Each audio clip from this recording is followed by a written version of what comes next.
Pada masa pemerintahan Sultan Abdul Hamid di Turki sebelum jatuhnya Turki Utsmani pada tahun 1924. Ketika itu di Perancis mereka membuat sebuah opera drama. Di situ ditampilkanlah sosok yang lucu untuk mengolok mengejek Nabi Muhammad SAW. Lalu drama itu mereka pertontonkan di Paris. Berita itu sampai kepada Sultan Abdul Hamid yang gagah dan perkasa dengan kekuatan bala tentaranya. Maka dia kirim pesan kepada penguasa Prancis supaya opera itu ditutup. Kalau tidak ditutup, maka tanggung sendiri apa yang akan terjadi. Maka saat itu juga opera itu ditutup. Itu terjadi hampir 100 tahun yang lalu. Artinya apa? Kita akan disegani orang kalau kita punya kekuatan. Dari mulai kasus 11 September, berlanjut dengan karikatur Denmark, berlanjut dengan penyobekan pembakaran Al-Quran, dilanjutkan lagi dengan, dan yang melakukan ini pembunuhan saudara kita. Dan ini yang melakukannya bukan masyarakat biasa. Kalau yang melakukannya hanya anak-anak muda, oke, itu kesalahan. Tapi ini kesalahan terstruktur. Sampai kepada presiden, sampai kepada menteri mengolok-olok Islam. Itu menunjukkan kita memang dalam ketidakberdayaan, kesulitan yang luar biasa. Nah, ini sesungguhnya menyadarkan umat Islam.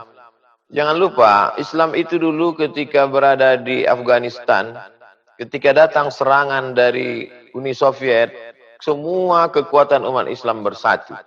Dari mulai Hekmatyar sampai Burhanuddin Rabbani, sampai Taliban, dengan berbagai macam aliran organisasi bersatu. Umat Islam akan bersatu kalau ada musuh bersama. Semua ormas-ormas, semua mazhab-mazhab di Indonesia, kalau sudah menghadapi musuh bersama, di situ dia akan bersatu. Oleh sebab itu kita perlu juga melihat bagaimana skenario Allah menyatukan umat ini, bahwa ini adalah cara bagaimana supaya umat Islam ini bersatu, melepaskan dari masalah yang remeh-temeh, masalah kecil khilafiyah-khilafiyah, bahwa musuh besar kita bersama adalah kejahatan terstruktur untuk membusukkan umat Islam, untuk mengejek, mengolok umat Islam. Nah, setelah kita tahu bagaimana respon umat Islam. Respon umat Islam terbagi 3 secara umum. Yang pertama yang amat sangat militan, sampai rela mengorbankan nyawanya seperti yang dilakukan salah seorang muslim. Menurut dia mati syahid dengan memenggal kepala guru yang kurang ajar, yang menunjukkan karikatur di depan murid-muridnya dengan kebanggaan, maka memancung kepalanya adalah jihad fisabilillah. Ini pendapat pertama umat Islam. Yang kedua, yang diam saja, lawan daripada respon. Memang begitu biasanya. Kalau ada amat sangat keras, ada yang amat sangat lunak. Ya sudahlah, diam sajalah, berdoa kepada Allah Subhanahu wa taala. Yang ketiga, menunjukkan respon, tapi respon yang positif. Salah satunya adalah dengan memboikot produk-produk. Ini yang dilakukan saudara-saudara kita di Kuwait, di Timur Tengah, di negeri kita, dengan memboikot produk-produk Prancis dan lain sebagainya, karena ini bagian dari embargo ekonomi. Tapi yang jauh lebih penting dari itu semua adalah seperti yang disampaikan Profesor Ismail Raji Al-Faruqi dari Temple University Connecticut, yang terbunuh oleh agen Mossad Israel. Beliau seorang Palestina, dan beliau membuahkan suatu pikiran yang brilian, cerdas. Kata beliau, kita tidak akan pernah menang melawan mereka dengan meledakkan kedutaan mereka, dengan membunuh mereka. Tidak dengan demikian, tapi dengan ilmu pengetahuan. Oleh sebab itu, cerita-cerita ini kita ceritakan ke anak-anak kita, kita ceritakan ke jamaah untuk membakar semangat mereka untuk menuntut ilmu, lalu kemudian militansinya melaksanakan ibadah. Maka yang dokter, berusahalah menjelaskan Islam dengan ilmu kedokteran, jelaskan Al-Quran dengan ilmu sains teknologi, sehingga dengan itu mereka akan dapat hidayah. Berdoa kepada Allah, Allahumma hadi qaumana fa innahum la ya'lamun. Sanurihim ayatina fil afaq. Kalau anak-anak kita yang di fakultas kedokteran itu menjelaskan bagaimana proses penciptaan manusia dalam Al-Quran, jelaskan dalam ceramah, buatkan seminar, ditonton oleh mereka, mereka akan berpikir ini agama datang dari mana, ini pastilah dari seorang yang luar biasa. Itulah yang nanti akan membuka hidayah. Dan sebelum kiamat, maka Eropa itu akan menjadi Islam. Begitu dalam hadis riwayat Imam Ahmad bin Hambal. Ada satu yang belum, yaitu Rom. Kalau ada orang mengatakan bahwa Rom itu adalah negeri Syam, bukan. Karena negeri Syam hanyalah satu provinsi dari Rom, Roma. Ada yang mengatakan Rom itu adalah Konstantinopel, bukan. Karena Konstantinopel bukan Rom. Yang dimaksud dengan Rom itu adalah Eropa.